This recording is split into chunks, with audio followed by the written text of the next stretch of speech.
bana dinleyen tutuyor. İyi. Çok kolay şey.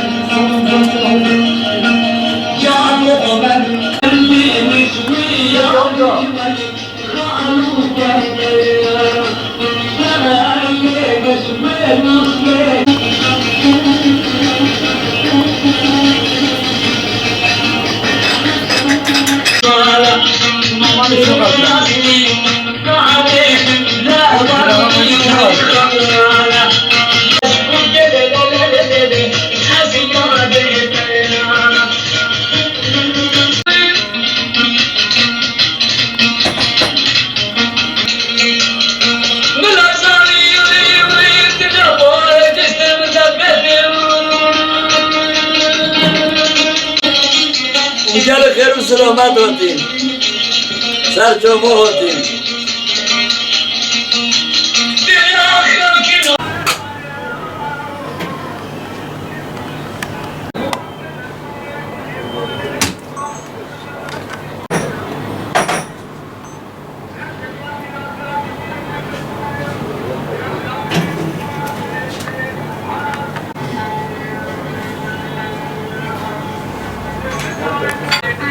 Gençlik nasıl abi? Ve 82'ye ordu komutanı yaptı bir Cumhuriyet Bayramı ya.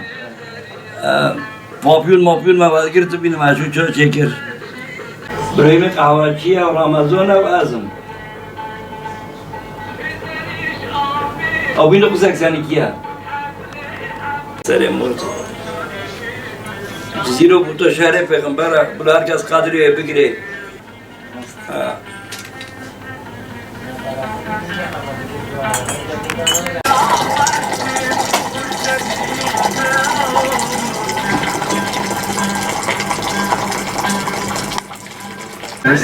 Esnafa çay yok benden.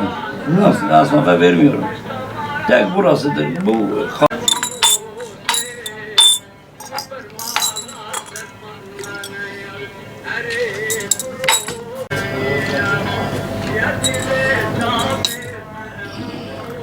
herkes bu çayı yapamaz.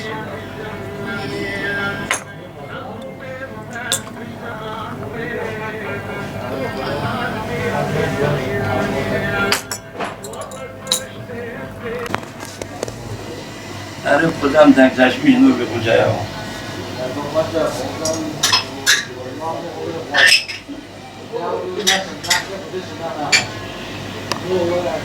Herif kuca deniyor.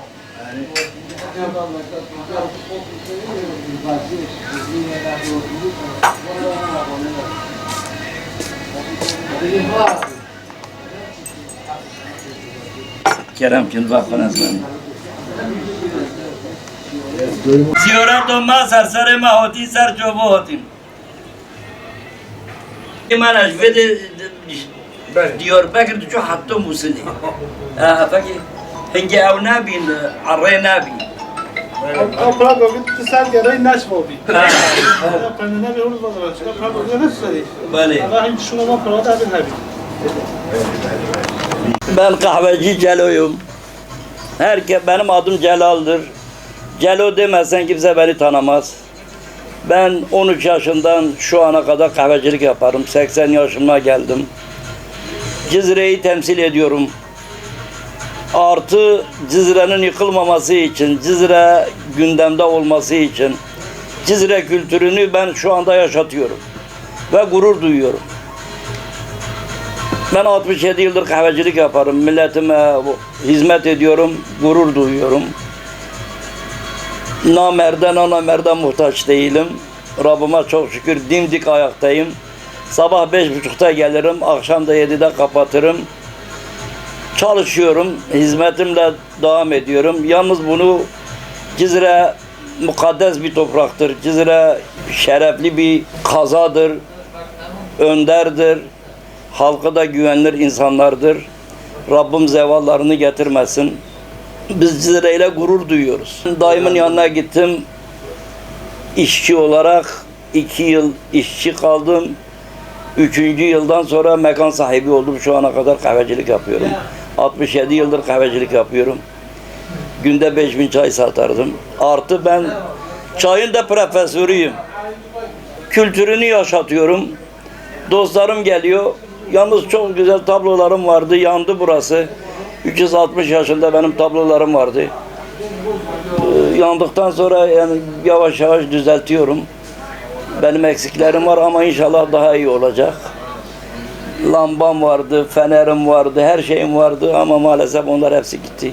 Videom vardı. 1971'de televizyon getirmişim Cizre'ye. 72'de video getirdim. Onlar da bendeydi. Hepsi yandılar. Hiçbir şeyim kalmadı.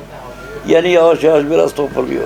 Günde en az 60-70 kişi, 100 kişi gelir, fotoğraf çeker. Ben de seviniyorum. Cizre'yi tanıtıyorum. Benden bir soru sorulursa cevap veriyorum. Cizre'nin kültürünü böyle işte.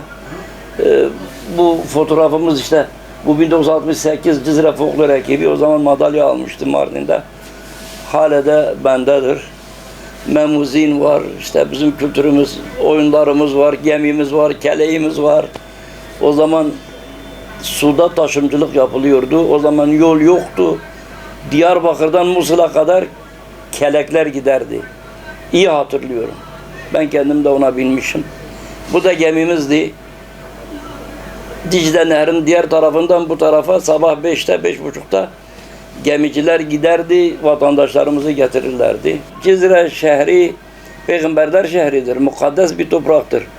Yani güvenilir bir memlekettir, bir yanlışları yok.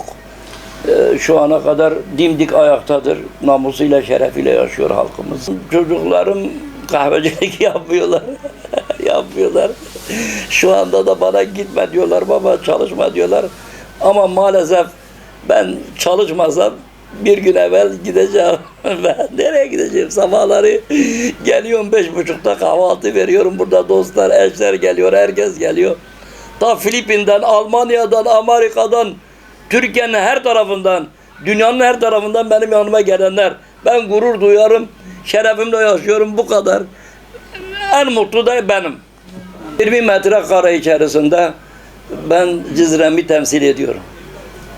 Kültürünü yaşatıyorum. Her gelen de sorar. Cizre peygamberler şehridir, mukaddes bir topraktır. Bunu söylerim ve söylemeye de mükellefim. Ve öyledir de. Cizre deyip de geçme. El Cezire, sahil demektir Arapça. Evet, yani Cizre'yi ben Ebojari ben. Benim adım Celal'dır. Soyadım da Cazım'dır. Evet, ben 80 yaşına girmek üzereyim. 2 ayım kaldı. İnşallah daha fazla beklerim. Allah'tan, Rabbimden onu istemişim. Rabbim ne zaman emrederse o zaman yolcu oluruz. Bunu tavsiye ediyorum. Bütün herkese. İşini seveceksin, yapacaksın. Sevmediğin işi yapma. Bir işi yaptığın anda severek yapacaksın. İsteyerek yapacaksın. İstekli yapacaksın. Nefret ettiğin anda iş seni yener. Hiç gerek yok girmene. 67 yıldır ben bu çaydanı elime alıyorum. Sanki dünya hepsi benimdir. Ben o bardakları yıkıyorum 67 yıldır. Seviyorum, severek de yapıyorum. İşin gerçeği de budur yani. Bir insan işi yaptığı anda severek, ben bunu herkese tavsiye ediyorum. Herkes yaptığı işi severek yapsın. Hakkını da helal etsin. Bu kadar basit.